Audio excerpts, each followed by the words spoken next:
Selamat malam, Shalom, Assalamualaikum warahmatullahi wabarakatuh. Salam sejahtera bagi kita sekalian. Saya Dr. Franky PPK Menkes, selaku Direktur Rumah Sakit Gemim Pancaran Kasih Manado, bersama direksi dan segenap karyawan mengucapkan turut berbela-sungkawa atas kematian dan kepergian almarhum yang meninggal di rumah sakit kami pada siang hari tadi. Mengenai berita viral yang beredar di masyarakat melalui media sosial, setelah kami berdiskusi dan berkonsultasi dengan Ketua Gugus Tugas Kota Manado, dalam hal ini Bapak Wali Kota Manado, Bapak Dr. GSBL kami disarankan untuk memberikan klarifikasi. Setiap pasien yang masuk di Rumah Sakit Gemim Pancaran Kasih,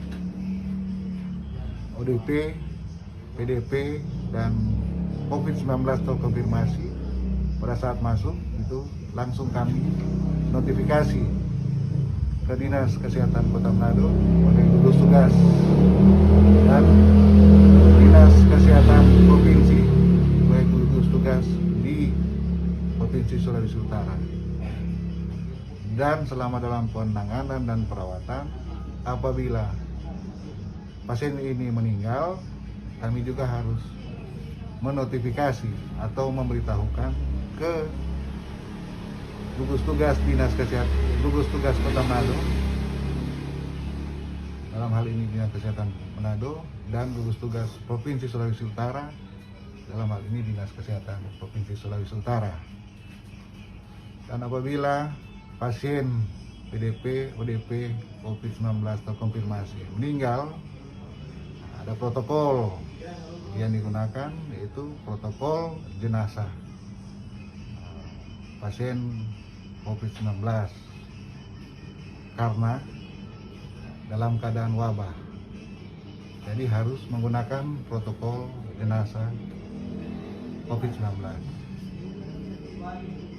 Di rumah sakit kami ada yang meninggal beragama Kristen Protestan, ada yang beragama Kristen Katolik, ada yang beragama Muslim, ada yang Buddha, Hindu.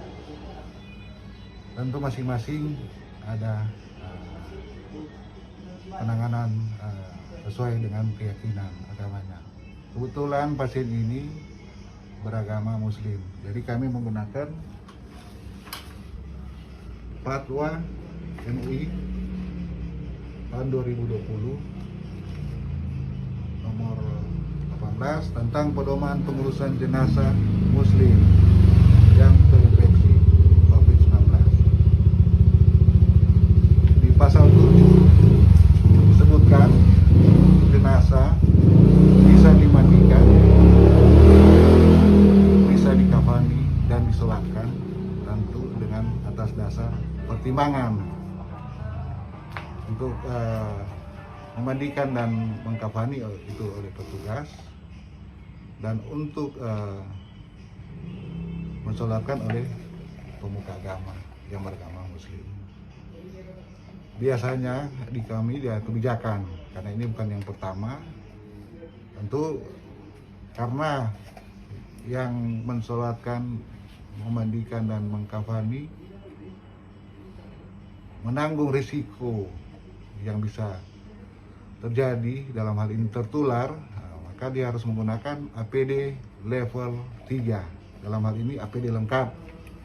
Dan biasanya kami memberikan insentif sebesar 500.000 per orang. Kebetulan yang terjadi tadi adalah yang memandikan pemuka agama, yang mengkafani dan mensolatkan. Ini cuma satu petugas, biasanya sudah 3. Insentif biasanya sudah keluar 3. Yang menerima adalah pemuka agama. Petugas kami di sana melaporkan, dok, ada 2 insentif yang tertinggal. Yang saya instruksikan berikan saja ke siapa saja yang ada di situ. Dan kebetulan yang ada di situ keluarga. Dan menurut petugas, keluarga tidak menerima. Jadi itu ada miskomunikasi, mungkin ada kesalahpahaman. No? Kalaupun kami salah, kami mohon maaf, tapi dari lubuk hati kami yang terdalam, kami hanya menjalankan kebijakan yang telah dibuat. Dan misalnya pun kalau diterima, anggaplah itu sebagai ungkapan bela sungkawa. Bukan dalam hal ini yang berbeda isu kami menyogok untuk mengatakan pasien ini COVID-19.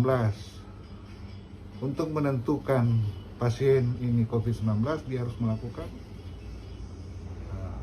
pemeriksaan swab PCR dan dia harus positif.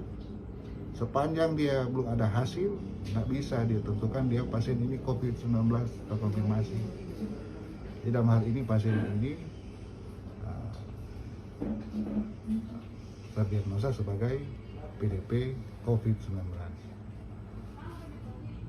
Untuk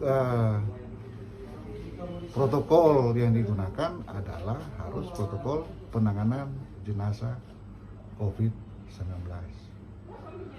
Kedua, untuk klarifikasi masalah bahwa kami membolehkan untuk dibawa pulang, ini kami klarifikasi sebab sama yang saya terangkan tadi, semua pasien yang meninggal dengan ODP, PDP, COVID-19 dan COVID-19 terkonfirmasi harus dinotifikasi ke Dinas Kesehatan Manado, gugus tugas Manado, Dinas Kesehatan Manado dan BNPB Kota Manado, Polsek dan Ramil. Jadi kami sudah melakukan apa yang menjadi tugas dan kewajiban kami. Yang menjadi tugas dan kewajiban kami adalah menangani dan melaksanakan apa yang menjadi protokol. Prinsip kami adalah menjalankan tugas dan menunaikan misi kemanusiaan tenaga kesehatan kami. Kalaupun ada kesalahan, mungkin miskomunikasi antara kedua belah pihak, kami mohon maaf. Dan yang kedua, kalau kami membolehkan, itu mungkin tidak, karena kalaupun kami membolehkan, kami bisa diproses melanggar protokol penanganan. Jadi mungkin ada miskomunikasi yang selama ini. Siapapun yang merasa kehilangan, kalaupun terjadi pada kami, pasti akan merasa ada perasaan berat. Tapi semua itu sudah menjadi kehendak yang Maha Kuasa. Di atas nama direksi dan segenap karyawan dan atas usul dan saran dari Ketua Gugus Tugas Kota Manado, dalam hal ini Bapak Wali Kota Manado, Provinsi Sulawesi Utara, kami telah memberikan klarifikasi dan kami mengucapkan terima kasih kepada keluarga dan pasien-pasien yang sudah menggunakan fasilitas rumah sakit kami untuk berobat dan menangani pasien. Sekali lagi, atas nama direksi kami mengucapkan turut berbela-sungkawa yang sebesar-besarnya. Kiranya Tuhan memberkati kita sekalian dan selamat malam dan salam sehat.